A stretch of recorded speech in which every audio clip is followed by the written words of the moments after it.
Quick intro, Joey Connect. Today I'm coming to you from the slopes of Utah. Not obviously skiing today, but in northern Utah where we've been getting quite a bit of snow. Our company, Reviewer Proteus, is headquartered out of the great state of Nebraska, flyover country. Um, and look forward to talking to you today. Today you've signed up to fact check. It's like getting on an airplane. We're talking about premortems today, which I got to be candid. A couple of my team members were talking with me this morning, like you just love this topic of premortems, and I really do. And the reason behind it is personally myself, I've been using these for over 20 years, and they work extremely well. And so I look forward to kind of sharing. For some of you, it'll be like WTF, premortem, and then some of you might be like, yeah, I totally know what premortems are. So there's going to be a little bit of a range here, but we're going to get into it here, and then I'm going to kind of talk about it a little high level, and then I'm actually going to go through like specific use cases, and then like how we track this and how does this become actually actionable for you, so that it's just not a bunch of talk. If you have been on other webinars, I'm pretty direct. One of our values of our company is candid, and we like to measure things. We like to speak candidly about things, and premortems allow you to really get that candidness from a much broader team too. And I think that's what's so refreshing about it and so valuable about it. All right. I do not own premortems. We do not own premortems. Premortems is a concept. Actually, transparently, a business leader told me of them about 20 years ago, and I started using them at that time. And of course, today we're going to kind of hone that around onboarding. So let's say, why do we need premortems? Well, I have this slide in almost every presentation because it's kind of the underpinning problem that creates risk in obviously onboarding and many of the other use cases that our platform delivers. But ultimately, business has become increasingly complex. You have your team and all your internal resources, and then you have your new client or new customer or prospect, whatever you want to call it, on the right hand side. And there's a crap ton of people, and it's a lot of people, and anytime there are a lot of humans involved, things tend to go sideways. And so our jobs are to basically help manage that risk, create an environment that basically you can navigate these complexities, keep people up to date, manage the right expectations, and get things done right. And so ultimately, this is an environmental problem. um, Now premortems are valuable on both sides of the equation. And I think this is something, again, can't possibly know everybody's enterprise, but as we go through these concepts, you do want to think about we do ourselves, and many of our clients do. It's a pre-mortem internally, just your own team, and then it's also with the client to get their stuff. So there's really sometimes two pre-mortems in that sense.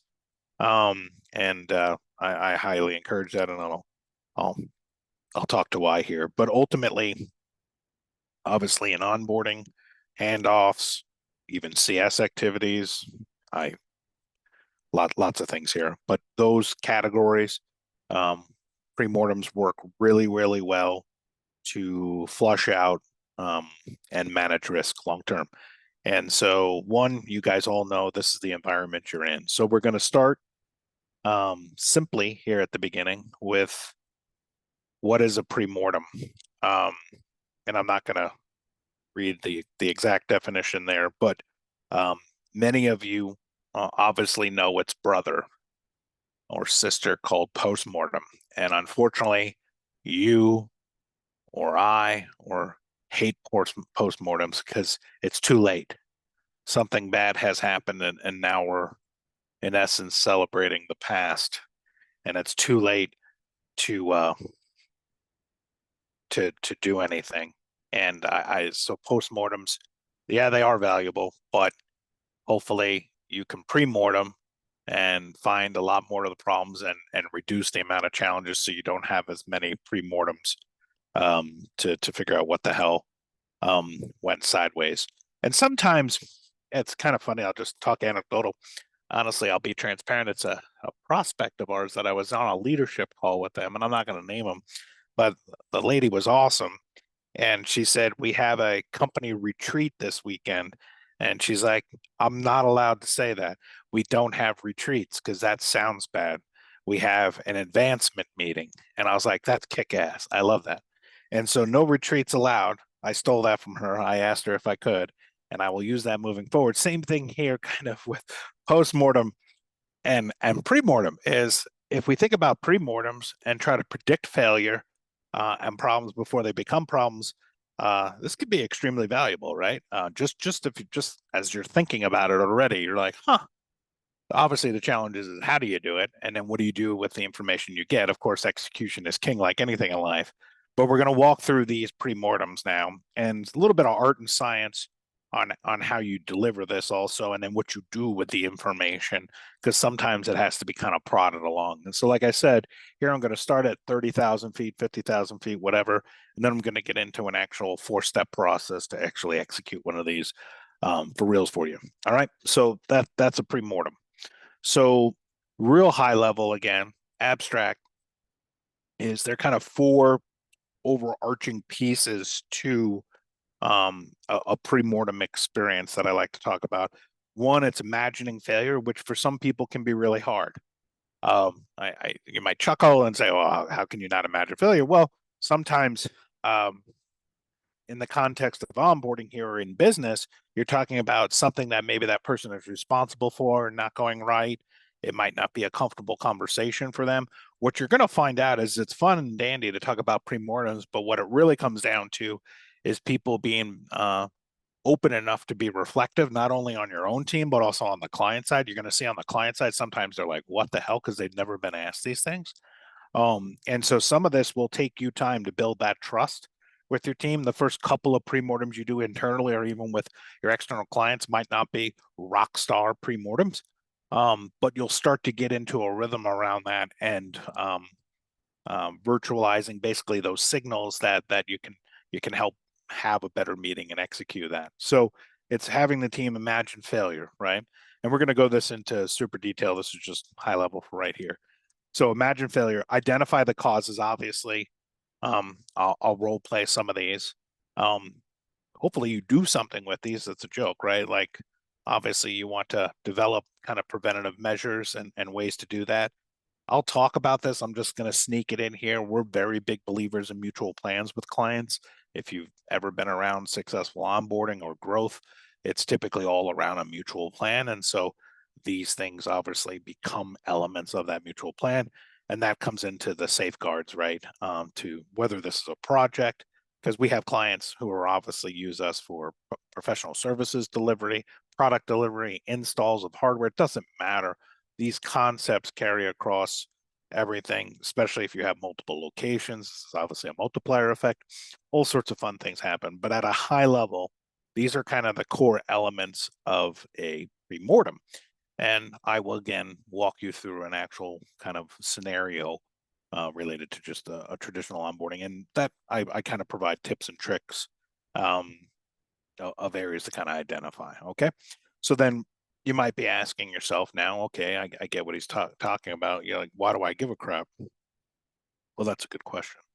Um, Ultimately, what this does, one, besides developing, as you do this consistently and you take feedback to heart and you actually implement things and do all the things that I was just talking about, this really, really helps you consistently over time, especially let's say you have a product or a service or an offering you have, what you're going to find is as you metastasize that out against different verticals. So I'm just going to say, let's say you deploy your stuff to hospitals and also banks. Each one of those different use cases, you're going to have, or this could be based on product module you're putting out there or whatever. There are going to be different premortem kind of common things you're going to hear consistently throughout that, which really allows you to think about this as a continuous improvement to your onboarding process in general. Because obviously you're going to start to put in those safeguards and protect the house, and protecting the house is making the client happier. So you get a double win on everything, right? So it's uncovering those um, challenges. Two, like I said, done correctly and consistently, really builds team rapport, because I'll walk through a different use case. This is done with your team internally and then also with the client's team. And when executed, it allows people to each have an individual voice and also voice their what they know better than you do, because you're not doing their job, whether it's internally, and same thing on the client side, of potential risks, pitfalls, and just challenges that are they know probably are going to pop up because it's not their first rodeo on their side. So again, the level of humility during the process and the ability to talk candid and probe and follow up and of course then do something with it, which is the next one, is it strengthens your planning and execution, right? And that's critical for you, because even though you're onboarding a client, you might have a predefined process that you love to do. I think if you've been on or listened or read anything, I mean, typically in our world of onboarding, B2B, complex ecosystems, etc., they are going to be 70% standardized, maybe 80% standardized, and then you're going to get into all of this ebb and flow elements around that 20%, 30% kind of a process there, right? Like just being honest, right? So this really helps with that reduction of failure because you can customize, air quote, within reason, the different experiences to address those predicted failure points, right? And again, to this point, everything I'm talking about is more conversational, right? What you do with it then becomes obviously the operational. So there is a conversion process of premortems of obviously how to execute that in the conversation. And then there's what do you do with the intel provided, which is the operationalizing of it. So I'm going to now walk through that so that you can obviously do this today for somebody you're onboarding this afternoon, literally. And that's the exciting part about it, is you can just get started and then continuously improve after every single deployment there. So let's get into the meat of the details here. So I kind of prepped you a little bit, kind of 30,000 foot of how this all goes. And now we're going to get into step one, assuming failure. So again, in the use case, we're going to talk through this right now is obviously you're onboarding somebody, a product, service, a project, doesn't matter, professional services, really doesn't matter. The conversation, what we're trying to identify here, that the entire purpose of a premortem is trying to predict failure or where failure will come from during this onboarding experience. And so many of the times we use this actively in our company, and obviously we've literally coached thousands of people by now, I'm sure, on this, is really opening up that conversation. So again, I mentioned there is an internal element of this where when you're doing your handoffs internally, a very critical piece of onboarding is a proper handoff and expectation management, those types of things just internally. That conversation starts to come into play already. Like, team, obviously based on this client, based on where we're servicing them, is there anything we're thinking about that could be failure or be earmarked for potential failure? And a lot of times these things will hover around potential maybe integrations, training, are the clients accessing or setting up the right amount of time for the onboarding process itself, it's too crunched, et cetera, right? So, and we coach to typically do this with all your different team members. So the original sales rep, because maybe they know something about relationships, maybe they know something about an expectation that you weren't aware of. And again, you're trying to loop them into some, especially during the handoff process, accountability and trying to knock off anything that might be problematic, right? So you got that assumption of failure on the internal side. The client side is a little bit different. Obviously, we engage and typically coach to do that, not at the handoff clearly because the client isn't involved with that. I'll walk through there. But with the client, it's the same exact type of opening, candid conversation. We typically recommend that you outline with them in your kickoff meeting. We have premortems in our kickoff meetings, but it's scheduled later in the agenda for the meeting because they need to understand maybe a little bit about again, everybody's process is a little bit different, or how you do handoffs, or it's a pre-handoff, a pre-kickoff, or sometimes if it's, yeah. The point is, you get where I'm saying here is sometimes they don't know how to pre-mortem or provide you good uh, assumes a failure because they don't know what is going on. So sometimes you have to kind of obviously frame what is going to happen, and then you're asking obviously for them to help you find any what we call red dot items, or we call them red dot items because it's easier for people to comment on things like that. It's just, hey, this could be a potential red dot or a problem here. So internal, external, step one, assumption of failure and communication around that. So let's get into a little bit more identifying of the actual true problem. So sometimes, again, I'll focus a little bit more on the client side of the equation here, is they don't necessarily know what you're asking when you're assuming failure. And where this is very beneficial, just being very transparent, if you have younger team members or less seasoned onboarders, it's very hard for them to have, in many a times, candid conversations with the new customer, because it's a new relationship for them. There's limited trust. Um, and it can be sometimes intimidating, especially if some of the people are more senior or leaders, and obviously if the contract is a substantial dollar amount, right? There's many factors to that there. But by framing the conversation as a pre-mortem, and it's because we believe in partnering with our clients to deliver the best onboarding experience ever. We're just getting to know you. So maybe in this roadmap that we just outlined for you, there might be things that you know about your company or challenges, and it helps inject what I like to call difficult conversations in a non-difficult way, if that makes sense. Because you're wrapping it around, we want to mutually succeed here. And so by asking these questions, it's not that I think something is wrong.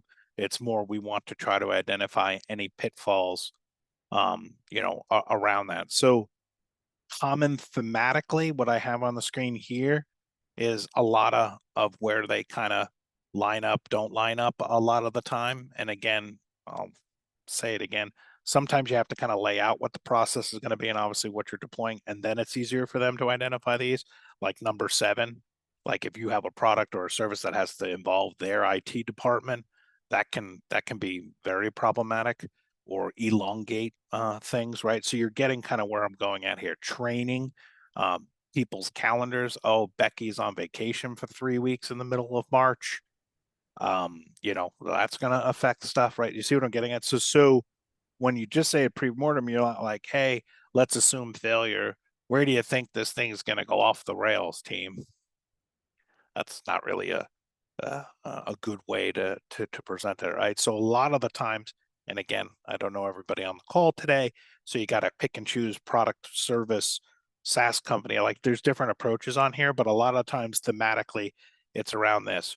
What is the plan? What are we deploying? What are the clear aspects? Who has to be involved on your side? Clear accountability on the other side. What team members need to be involved? All of those things to help you better identify um, with them potentially where there might be hiccups. The other kind of a very important piece of this, and again, a lot of the philosophy we use with clients and everything, is it's mutual, right? You guys are together onboarding. It's not a one-sided equation. And so you're trying to build that relationship. You've just been injected into a new relationship with this company. This is a very quick way to synthesize trust and alignment and setting the tone for expectations of how to communicate and collaborate as you move through your onboarding process here, which is very, very important, right? Because no matter how much you pre-mortem and stuff, things obviously might pop up, but you want to have that kind of we're in this together type of spirit. And all we tried to address obviously clearly as many things. And so you in your back pocket are going to know things from previous onboardings after you do this, right? So you're able to inject those in. And then frequently you can ask, hey, you know what, if you're talking to your customer now, over the last 5 products you guys have brought in, were there any kind of common areas where things kind of hicked up? had a hiccup. Oh, well, yeah, compliance or IT or billing was a train wreck, right? Like the invoicing or whatever, right? Like there's lots of different areas. So you can source information from them. You can bring stuff to the table from your own history, and then you can develop items together mutually. All right. So that's the whole spirit behind kind of that pre-mortem. It builds that trust. It builds that relationship. And quite frankly, a lot of times the clients don't know what they don't know. And so it helps open up that channel of communication there. And like I said, this really helps facilitate open and hopefully candid conversations, not only with your internal team, of course, and with the client side, right? So first one is embrace failure, basically predicting failure. Second is how do we identify those areas where those nasty beasts might live of red dot items or things that might slow the overall initiative down. So that's the critical kind of we'll call this soft skill, soft talent, which is the conversation, how to inject it, how to navigate that through. And then you get into prevention measures. Again, um, based on the conversations, you're kind of obviously wanting to align up. Again, this typically comes back to ownership, meaning who owns what, when, where, setting the right expectations. Now that we've walked through some of these potential challenges, what do we do to counter strike that? It's either move things, adjust your schedule. That's why customizing the experience and over communicating, which is very important. I mean, many of you obviously know we provide a solution for this. We provide these centralized workspaces for that communication, collaboration, visibility to everybody, mutual plans, all these concepts. They're not just fun to have concepts. They're a reason why they're there. And there's a reason, there's a method to the madness because it creates that continuity of taking what you just learned and starting to build that into, all right, as we mentioned, 70% of our onboardings are standard, but based on some of the things we heard today, we might flip timing on certain things. We might address or do extra things because the one of the offices is in Shanghai, and so we're going to have a Shanghai deployment. You know, like there's lots of different elements that can come up during those pre-mortems, and taking that into consideration and starting to show the customer that you're doing something with that feedback. Many of you, I'm sure, have been in around where there's tons of conversation and no action, and then the problem still happens, right? And then somebody says, well, we told you there was going to be a problem and no one did anything about it. So again, a lot of it is taking the feedback, starting to tweak the process based on the feedback that has been provided to you. Again, this might be reworking some things internally. The last item I have on here is those quick wins. Anytime you can kind of deliver that quick win to the customer, which again enhances that trust with them. So again, you just kind of had an open heart to heart about potential red dot items. We're trying to make this as smooth as possible. Let's figure out the roadmap of risks. Okay, we know the roadmap of risks. Well, then how can you gift them some sort of win very quickly based off of that? Again, everybody on this call is different, but if you're able to identify a quick win out of that, and some of that is just tweaking your process immediately when you follow up or even in the meeting itself and saying, we're going to make these adjustments. I really appreciate that feedback, da, da, da, da, da. That's a quick win. That shows an openness and candidness to work together and win. So again, as fast as you can do that, of course, adjusting it can make a big difference of not only success or failure, but velocity and momentum. Many of you, your products aren't making your company, if you're a SaaS company and time to value TTV is very important to you or some other things because you start making money transactionally on everything. That's very, very quick. And maybe that's partially implementing to get them up and going fast, a quick win, and then carrying out some of those additional services later. So again, these are the kinds of things you want your clients to be heroes also just as much as your team. So you've had those tough conversations, you've identified in a good way areas to do it, you're going to implement your preventative measures, and then long term you're going to actually deploy this now, right? So there's not only this project, but then it's actively consistently improving the process around this. And this to us is how, you start to operationalize these things for moving forward, or, every kind of concept there in between. So it's, again, mutually assigning out all those roles, clear ownership, clear communication based on the redefined processes. And it's not only just doing this once, it's as you are doing your onboarding. Everybody's got different complexities here, right? Professional services, blah, blah, blah, blah.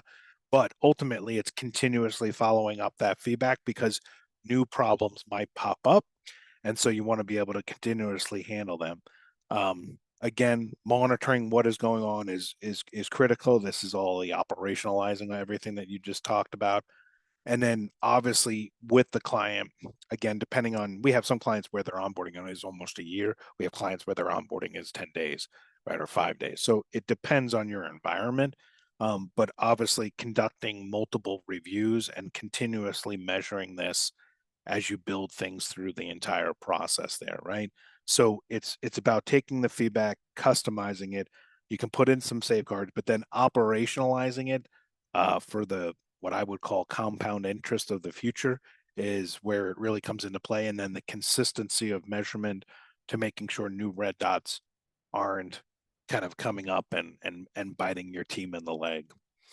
And that kind of rolls me right into, I think, a key piece of this. And I don't care what you call them, but again, operationalizing premortems to world-class levels means effectively tracking and measuring the relationship moving forward. We call them mutual plans. It can be an onboarding, but whatever the terminology, doesn't matter to us. But where we see the greatest success for clients overall is that mutual accountability, back and forth relationship, and really defining those shared goals, defining the responsibilities and timelines. Clearly, you've now identified with the client all the risk areas that we were just talking about, or red dot items, and then fostering that open communication as you go through that entire experience. So I'll show you, and again, you can R&D, rip off and duplicate as much as you want. But obviously, this is our platform. Our platform creates these private workspaces for onboarding handoffs, et cetera, et cetera. But like in this case, this is an onboarding mutual plan, right? And like I said, when we do pre-mortems with our own clients, or we coach clients if they want to do them, we kind of weave those into different steps of the actual, obviously, strategy and framework. And so when you're first doing your kickoff meetings with your clients, this is where you're implementing, obviously, any of that conversation around premortems, and then the actual elements for configuration, training, approvals, test environments, whatever you might be doing. These are all dynamic based on the information and intel gathered. So over time, you're building templated libraries by product line, by client type, by whatever deployment timeline, et cetera, so that, again, 70 to 80% of your mutual plan is going to be standard. But then based on your premortems, you're able to grab from the shelf additional touch points, elements, things to really manage that risk long term during that onboarding with you and the client there. But it's all visible, actionable, of course, reminders, all sorts of things as far as communication, collecting data, gathering data, keeping everything on track. But again, you guys are working on this together during that onboarding to really drive that continuous value chain between both organizations. And it's not cookie cutter, air quote. Of course, there are many elements of this, but you're taking into consideration the elements from the pre-mortem. And I cannot stress, this is obviously operationalizing everything, but operationalizing and providing that transparency also provides the information and the data to have those healthy conversations between you and the customer as you're navigating that onboarding experience, because you guys have developed it together and there's already an inherent trust that you're considering their needs, you're considering their wants, you're considering their desires. You guys have built this together. You've tried to manage the risk as much as possible because they don't want failure either. And then you're executing them through successful mutual plans for onboarding, deployment, whatever it might be. Obviously, there's many different use cases, but I always like to think of these premortems as there's the conversation, but what you do with it is even more important, which is operationalizing that into every onboarding you have, and obviously communication and collaboration with the customer during the onboarding itself. All right. So that's my number one takeaway there. Do something with it. Just don't have the conversations. Um, I'm going to end up here because these are typically about a half hour. I will toss out, again, I didn't cough one time, which is great since the last two. But our next webinar coming up is on TTV. So we've had the public in general has asked us to kind of deep dive on time to value, and then also operationalizing that. Again, not just conversation about it, but then operationalizing that. You can sign up, obviously, on our website where you're signed up for this one on that. I believe that one is live, and we'll be doing quite a few of those just to help uncover some of the metrics for everybody. Last but not least, I'll put this out here because Premortem is, I dare say, art and science. If any of you want to have a conversation about Premortems or your environment you believe is somewhat unique and you just want some ideas around how to handle that kind of conversation, you can email me directly there. That's my email. Clearly, I'll be following up with you in an email myself. And you can schedule a one-on-one consultation just to brainstorm if that's a good fit for you or a good fit for your environment. We've just done so many of these. Literally, I've done this thousands of times. So there is a little bit, again, art and science around that. But I really, really do personally believe in them because when executed correctly and not just considered like a checkbox, like, yeah, okay, we had our premortem, like really probing and letting people help you. If you are a leader here or director or VP, like this can really give you a ton of ideas. And it also allows your team to voice their opinion internally in a safe ecosystem. And then, of course, same thing with the customer, really getting where their risks or fears they might be and being able to address those before getting started and doing that there. So again, appreciate everybody's time. Look forward to seeing you on one of our future events. If you have any immediate questions, again, you can just email me. I'll follow up with the recording and other resources kind of related around this topic. But I ask you, I truly do. If I never talk to you and never speak to you again, the power of this is transformative if you let it be. If this becomes just something you do just because you think you should do it, it won't help you at all and it's a waste of time. But if you really probe with your own employees, where are our failure points? What do you think would go wrong here? Et cetera. And then you openly and candidly do that with the customer. Again, it's reducing your shield of we're global experts. It's really just building that relationship. It can be transformative in building that trust with the client. And then they get really excited when you're like, all right, we've adapted our plan, taking into consideration your things. They're like, these people are legit. It's bespoke. It's covering my needs. It's transformative. And I hope that's why you're here. And I hope that's what you're trying to do. Onboarding isn't a game. There is this art and science to it. So I appreciate everybody's time. Look forward to chatting with you in the future. Thanks, everybody.